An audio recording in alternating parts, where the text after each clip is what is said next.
Bonjour à toutes et à tous et bienvenue dans ce nouveau tutoriel Digdash. Le sujet du jour est l'utilisation des backups ou points de sauvegarde pour les francophones. L'objectif de ce tutoriel est de mieux comprendre comment générer ces sauvegardes, comment les utiliser et quelles en sont les subtilités. De manière générale, le fait de sauvegarder votre environnement, et notamment dans Digdash, vous permet d'avoir une image des objets concernés. Cela applique une restauration potentielle de cette image plus loin dans le temps, pour revenir à un état connu des éléments suite à un incident par exemple, ou bien en prévention d'un développement avec de forts impacts. Lorsqu'on va rétablir cette sauvegarde, on va parler souvent de rollback ou de retour en arrière pour nous francophones, puisqu'on va rétablir l'environnement à la dernière situation stable sauvegardée. Autre cas assez standard qu'on peut retrouver lorsqu'on réalise une sauvegarde, ça va nous permettre d'intégrer cette image dans un nouvel environnement. Ainsi, on vient fiabiliser la promotion des travaux d'un environnement à l'autre. Afin de réaliser ces sauvegardes, nous allons nous rendre dans les pages de configuration. Alors, il est très important de noter que pour accéder à la page de restauration de sauvegarde depuis la configuration, il vous faudra les deux ACL suivants.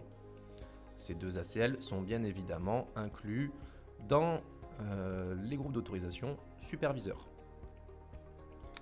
Maintenant que vous avez un utilisateur avec les bons droits, nous allons nous rendre dans la configuration et dans la gestion des sauvegardes qui va nous permettre de générer.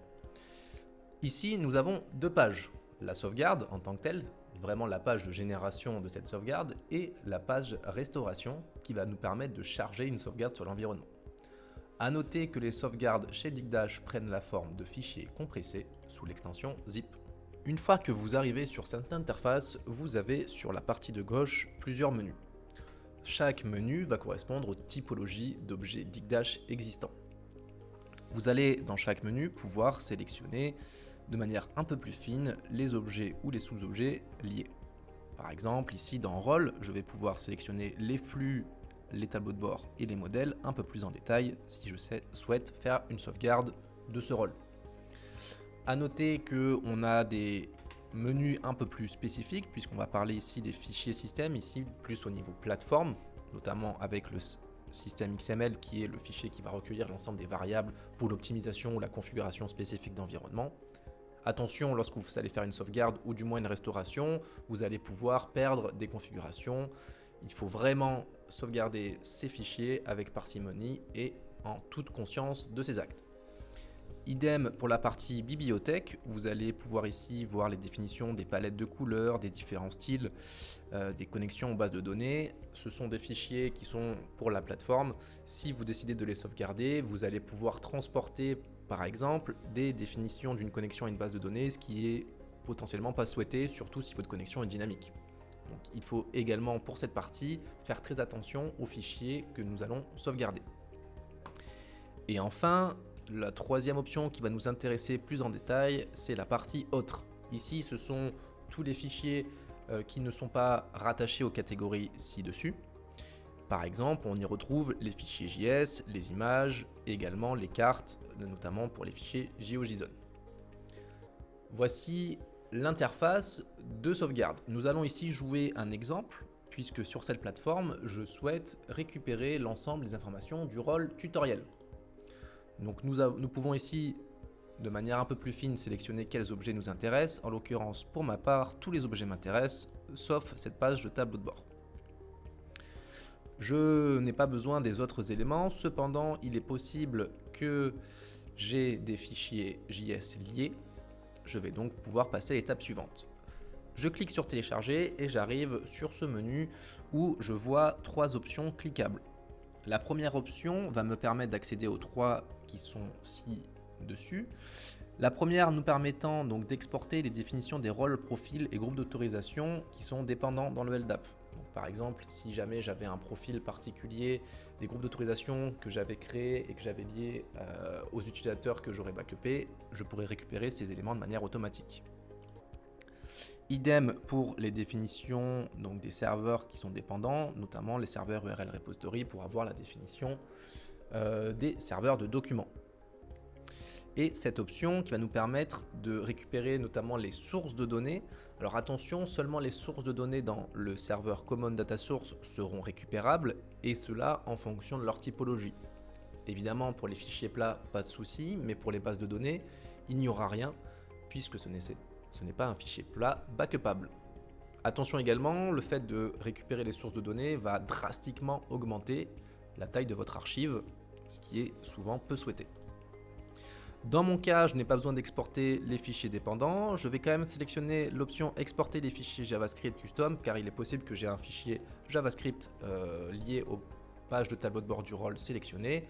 N'ayant pas la connaissance exhaustive, je sélectionne cette option qui va me permettre de récupérer tous les JavaScript liés. Et nous avons la dernière option qui est tout le temps cochée par défaut, qui va nous permettre de faire une sauvegarde de type incrémental. C'est-à-dire je vais ajouter ou modifier l'ensemble des éléments contenus dans ma sauvegarde vers l'environnement cible. Cette option est déjà activée et va concerner la plupart des sauvegardes que l'on va faire. Il est possible de désactiver cette option afin que ma sauvegarde ne soit plus incrémentale, mais au risque d'écraser les modifications sur l'environnement cible. Par exemple, si le rôle tutoriel existait déjà, avec quelques modèles supplémentaires par exemple que ce que j'ai sur ma plateforme, si je décoche cette option et que je restaure, je vais perdre les modifications de l'environnement cible. Je vais donc garder cette option car je souhaite faire une sauvegarde incrémentale et je vais télécharger. Et vous pouvez voir que mon fichier zip correspondant au backup ainsi que l'utilisateur l'ayant réalisé et la date se retrouve dans mes fichiers. Je vais maintenant pouvoir restaurer ce fichier en allant dans l'environnement cible et en me rendant dans la page de restauration. Donc si je reviens ici depuis ma configuration, nous restons dans la gestion des sauvegardes, mais nous allons cette fois-ci dans la restauration. Alors ici, c'est plus simple, je vais pouvoir avoir deux options, soit sélectionner l'archive que je viens de créer, donc celle qui est disponible sur mon ordinateur, et j'arrive sur un menu très similaire. On peut voir ici que la plupart des éléments sont vides, sauf rôle qui sont bien les éléments que j'ai sélectionnés, parfait, ainsi que autres. Et là, je vois que beaucoup de fichiers JavaScript, rappelez-vous, j'avais sélectionné l'option d'export de tous les fichiers JavaScript custom, et j'en ai donc l'intégralité qui sont liés à mes tableaux de bord. Moi, je ne vais pas sélectionner la plupart car ils ne m'intéressent pas, et de manière générale, c'est une très bonne pratique de vérifier lorsque vous allez faire une restauration que vous soyez frugal. Parfois, lorsque vous allez cocher les options qui vous permettent d'exporter automatiquement les objets liés, vous allez pouvoir ramener trop d'objets et afin de ne pas polluer mon environnement cible, je fais cette vérification. Une fois que j'ai fait ma vérification et que tout me semble cohérent, je peux restaurer ma sauvegarde. Donc là, on peut voir que nous avons une information bulle qui nous dit que mon point de restauration a bien été chargé et que certains modèles ont changé. Alors effectivement, là je viens de faire une restauration sur l'environnement qui est le même où j'ai fait ma sauvegarde. Dans la plupart du temps, si ce n'est dans tout le temps, vous allez faire une restauration sur un environnement différent. A noter que vous aurez également une pop-up qui vous dit qu'il est nécessaire d'en redémarrer votre environnement. Ce redémarrage est nécessaire uniquement lorsque vous allez faire une restauration de fichiers système ou de certains fichiers de bibliothèque, notamment autour de tout ce qui va être des traductions et des synonymes. Tout à l'heure, nous avons rapidement passé sur cette interface lorsque nous avions sélectionné notre archive. Mais quand vous êtes sur la page de restauration, vous avez également cette interface juste en dessous qui vous dit que vous pouvez sélectionner, a priori, une sauvegarde automatique. Alors, à savoir que selon la configuration de votre environnement, et pour cela je vous renvoie vers le lien dans la description concernant la configuration des sauvegardes automatiques, mais par défaut, vous avez normalement une sauvegarde automatique tous les jours. Cela vous permet de faire une restauration suite à un incident ou à un développement qui aurait cassé quelque chose, tout simplement pour revenir en arrière. Une fois que je sélectionne par exemple le backup qui a été réalisé hier sur ma plateforme, je vais pouvoir le charger et de la même façon que sur l'interface lorsque j'ai fait ça de manière manuelle, je me retrouve sur les mêmes menus qui sont ici beaucoup plus complets.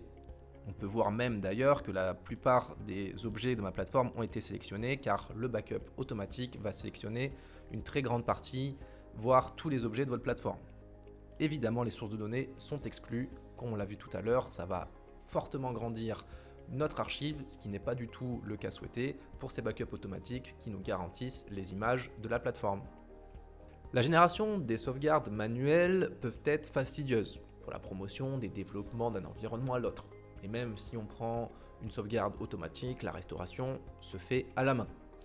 Et donc ces actions qui sont réalisées par des personnes, elles peuvent engendrer des erreurs, des oublis ou même des ajouts. Donc il est possible dans Digdash de piloter l'utilisation des sauvegardes via l'API. Mais cela fera l'objet d'une autre vidéo. Merci à tous pour votre attention. Vous retrouverez les liens vers la documentation de l'outil en description et à vos sauvegardes!